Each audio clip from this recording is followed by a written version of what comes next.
All right, welcome back. So we're going to do the fishtail braid now. So I'm going to try to move her so you guys can really see. This one's a little bit tougher to kind of get a visual. Okay, so with the fishtail braid, it's going to be 2 sections. I'm just going to break this one big piece in half, and then we're going to be grabbing a section from, I'm going to start by pulling sections from the side because the hair technically will still be coming from a little bit above on the scalp, and then once we get down below here, I'm going to start pulling the pieces from underneath. So with the fishtail braid, you can also do it similar to how I just did the Dutch braid. You could start up here. I definitely recommend making sure that you have a good grasp on a regular fishtail braid before doing that because it can be very frustrating. It's you have to be very mindful the whole time and keep thinking, what am I doing? Because when you go to start pulling the pieces, like I was saying before, you start to remember how you do other braids and it can be really frustrating. You really have to focus when you're doing it that way. So for this one, I'm just going to break her into 2 sections. I just want to make sure that they feel even section-wise, even amount of hair. I'm going to start by pulling side piece from the front.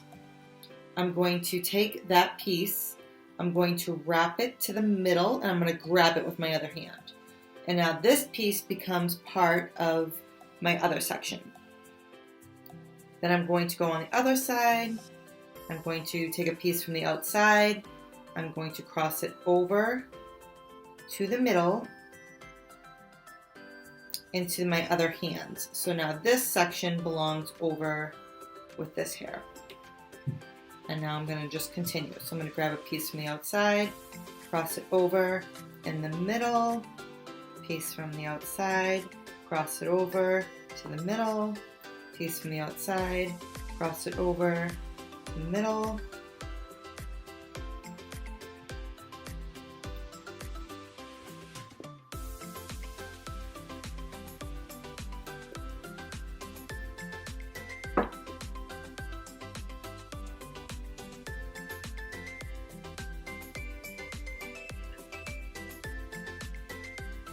So now that I'm getting below where the hairline is, I'm going to start grabbing my pieces from behind that section versus being on the side. That way I know I'm not touching any of the hair, I'm pulling in the middle and it's wrapping around. So I'm going to pull it from behind, it wraps around and in the middle. And with the fishtail, it can look different depending on the size of your sections. So if you want it like more intricate, you're going to take really fine pieces that you're pulling. So it's the pieces that you pull from behind or the side that really determine what the fishtail looks like. So if you pick a larger section and you start doing that, then it will still be a fishtail braid, but it will almost look more like a regular braid.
And then with the fishtail, a lot of times you see also on Pinterest or different hairstyles that you see, they're actually really fun too to kind of like pull apart.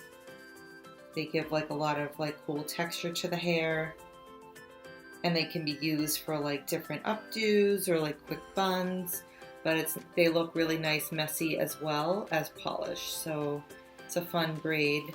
And when you want to pull it out, you just pull from the sides and just widen it. And because that you kept your tension all the way through, you don't have to worry about it falling apart. So even when you do pull it out to expand it, it's still in there. So it still maintains the shape and it just gets wider. So that was the fishtail. So just 2 sections, and you're grabbing a piece from one side, giving it to the other hand, grabbing a piece from that side, giving it to the other hand, and you just keep continuing all the way down. So it's definitely a fun braid to learn, and obviously if you have any little girls and they love Elsa, they will absolutely love if you can do this braid for them. If there's any other braids or techniques that you would like to know, just let me know. And if you have any questions on the braiding, I know sometimes it's hard to see in the video. If there's anything I can do to help clarify anything or show you, just let me know. And I look forward to seeing everybody soon. Take care. Have a good night. Bye.